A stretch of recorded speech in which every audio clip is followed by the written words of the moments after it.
After that whole experience, it was just weird at Coyote. And then you talking to me about getting therapy. I kind of got just prayerfully tuned in, trying to go, okay, God, what should I do about this mess that I'm in and how I feel? I just started getting this sort of vibe that I need to go apologize.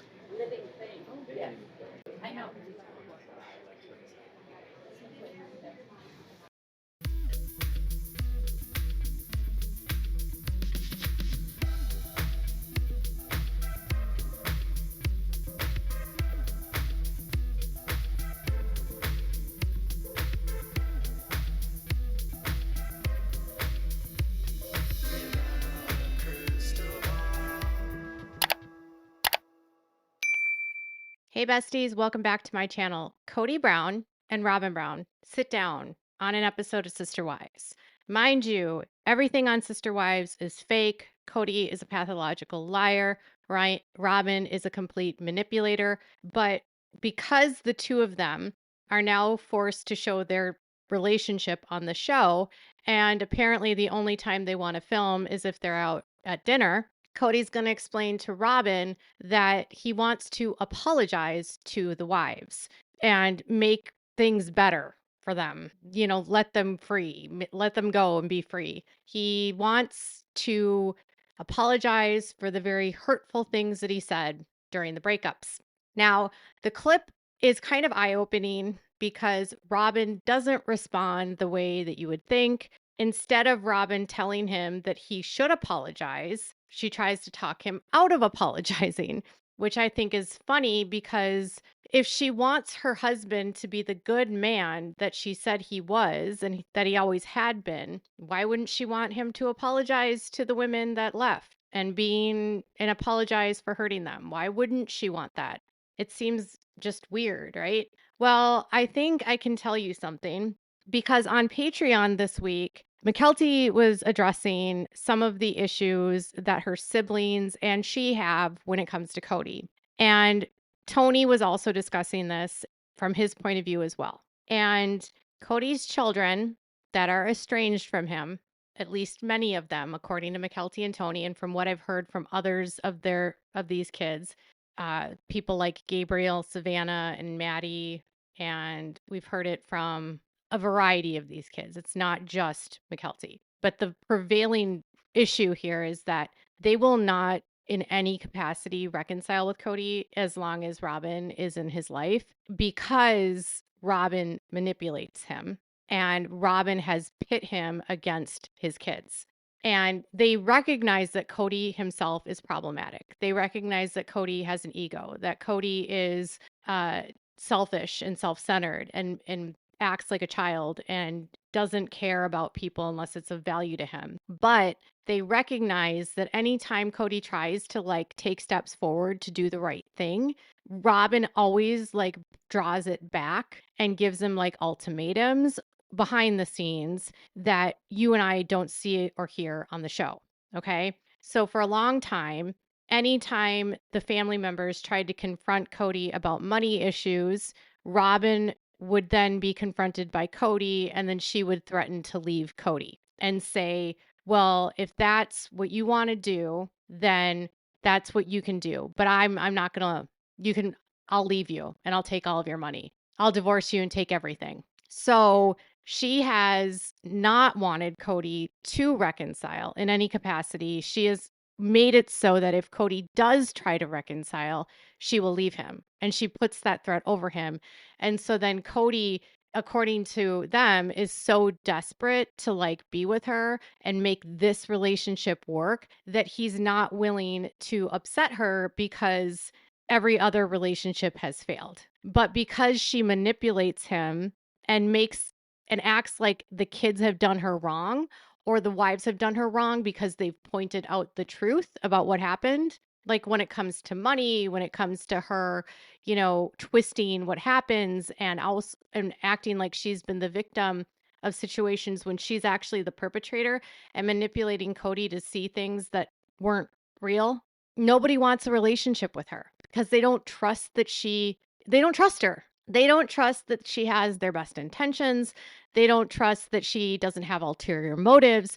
They don't trust that she won't try to get something from them or twist something they say against them and then get Kody mad at them. They don't trust that she won't play with their minds or manipulate them. They don't trust her. They equally have issues with Kody, but Robyn herself, because she's not their mom, right? And she's not, they don't have to accept her. That's their point of view. Like, he threw us away for her, and she's not a good person, and she has made our dad even worse. And the two of them together are terrible.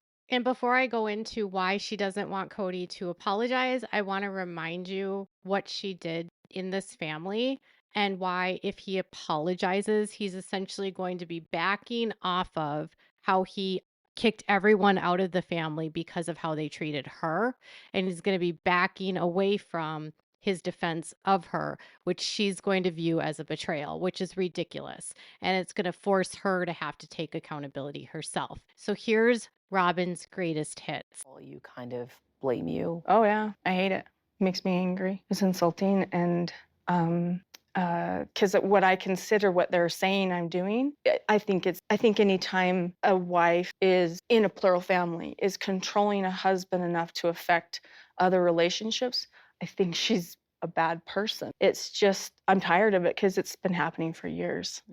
I would help any one of those kids have a conversation with their dad, try to make it safe for them. But how about it being safe for you? This is how I've been, and I'm tired of being punished and blamed, and people thinking I'm a bad person because I'm communicating. I'm tired of feeling bad that I have a good relationship with Kody when other people don't. That's on them. They need to figure that out. She was the one that made choices. Janelle's the one that made choices. They handed him to me and said, we don't want to spend time with him, basically. He's had wives reject him affection-wise because they are uncomfortable or they don't like it. I've had one of the kids call me and ask me, can't we just relax the rules? I mean, I do want to be careful, but these aren't my rules. You know, you got to blame somebody, so I'm an easy target. I didn't sign up for monogamy, and I'm tired of being questioned. I'm just tired of it.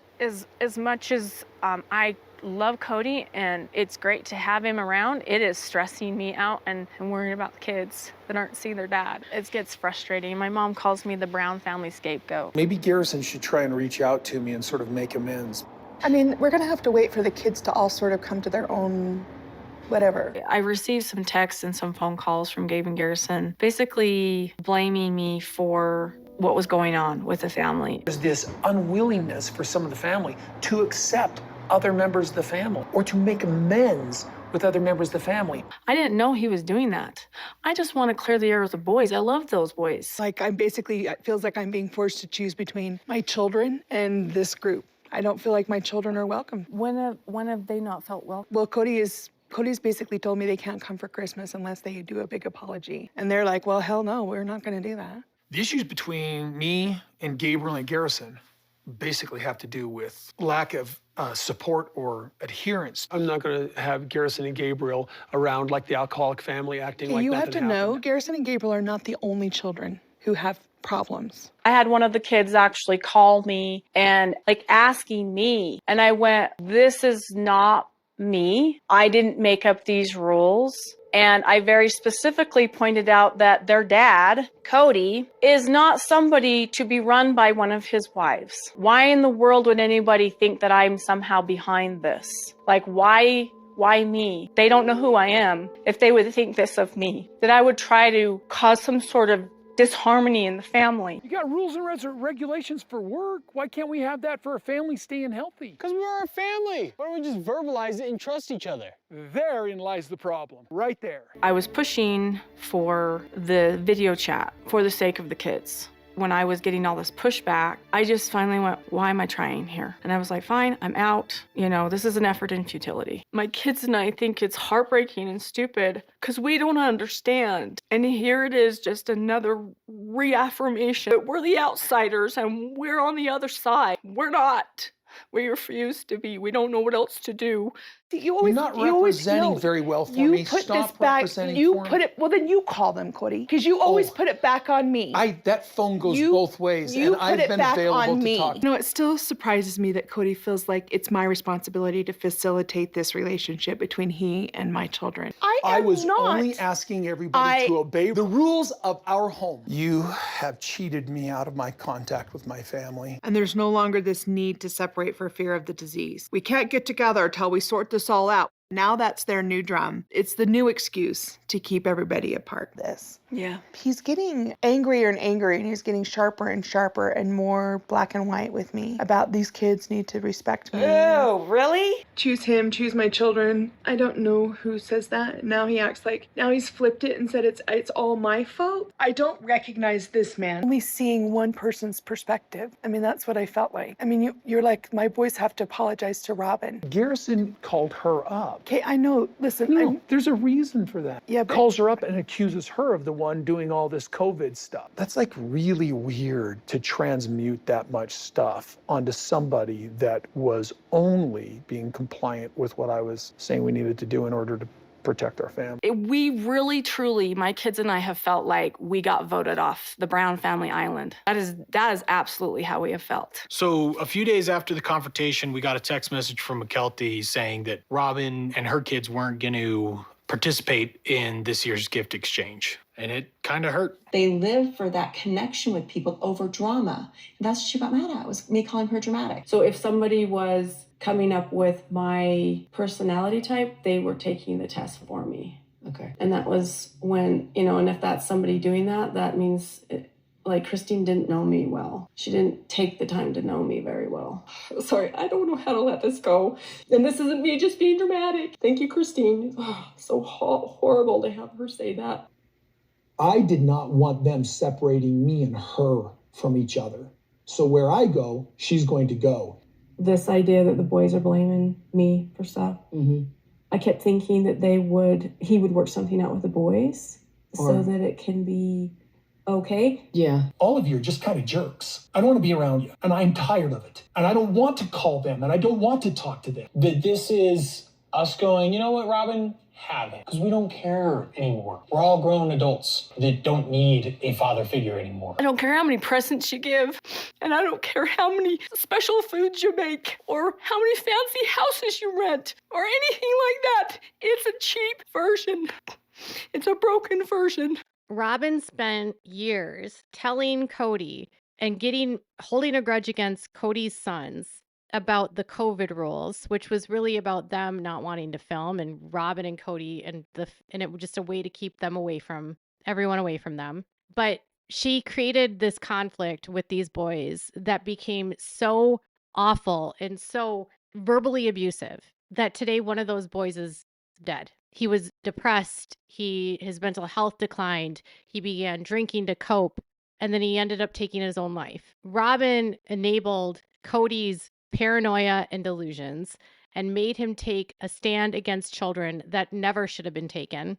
She blamed his kids and held a grudge against them because they called her out about her rules.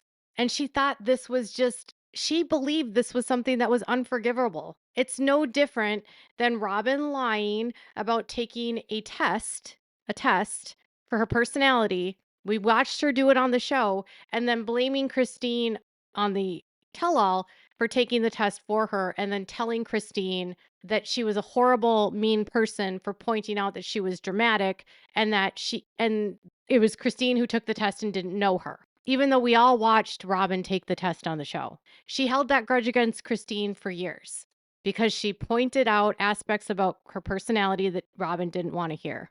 Robyn got tired of hearing feedback about how controlling she was and manipulative she was of Kody. And she said that if she saw another woman doing this to a husband, she would think that they were a bad person. And she was tired of them looking at her like she was a bad person. And so she became a victim of the truth. Every time someone would try to point out her behavior, instead of owning it and taking accountability, she created a scene.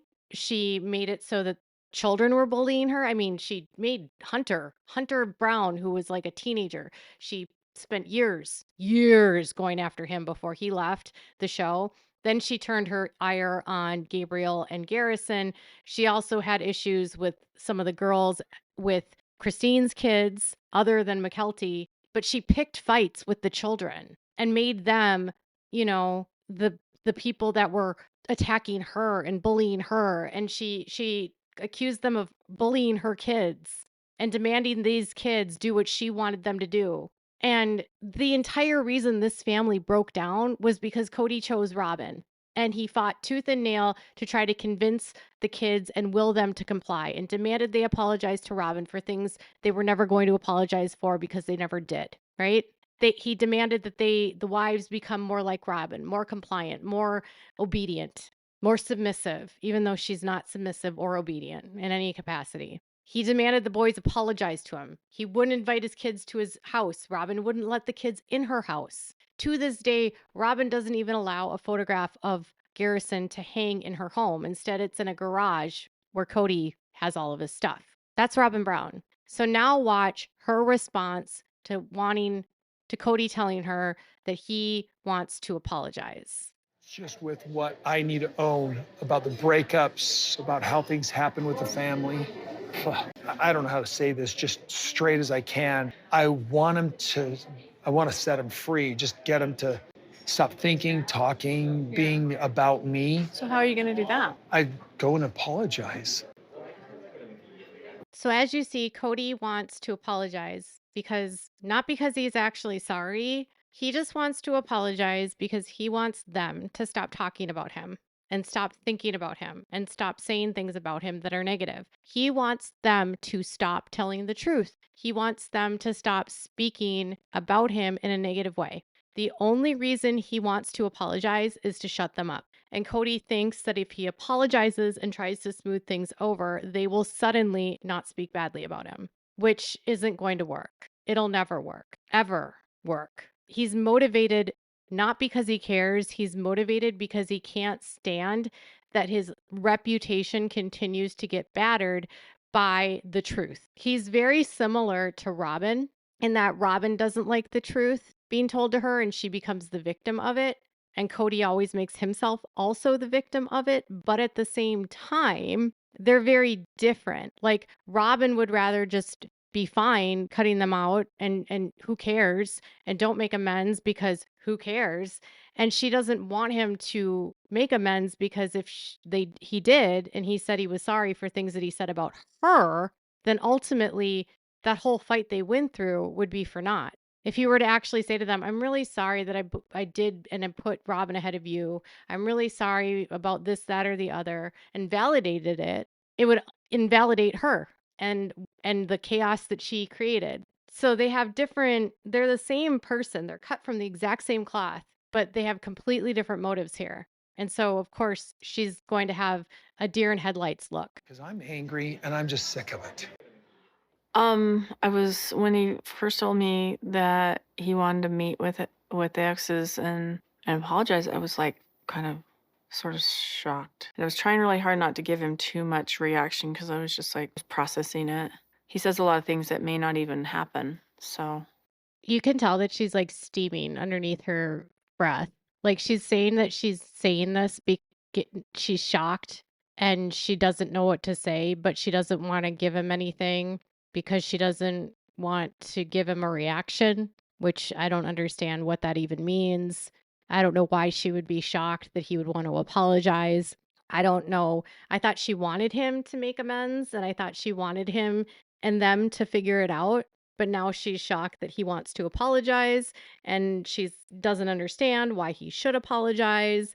She's clearly mad. And then she's like, and I don't know, he always says things that, he never does anyway. So she admits that he just makes empty promises and just throws things out at the wind and just says things that he doesn't mean. And then when he further explains to her why he wants to apologize and what he feels bad about, then she tries to tell him that he doesn't and shouldn't feel bad. It's pretty Robyn.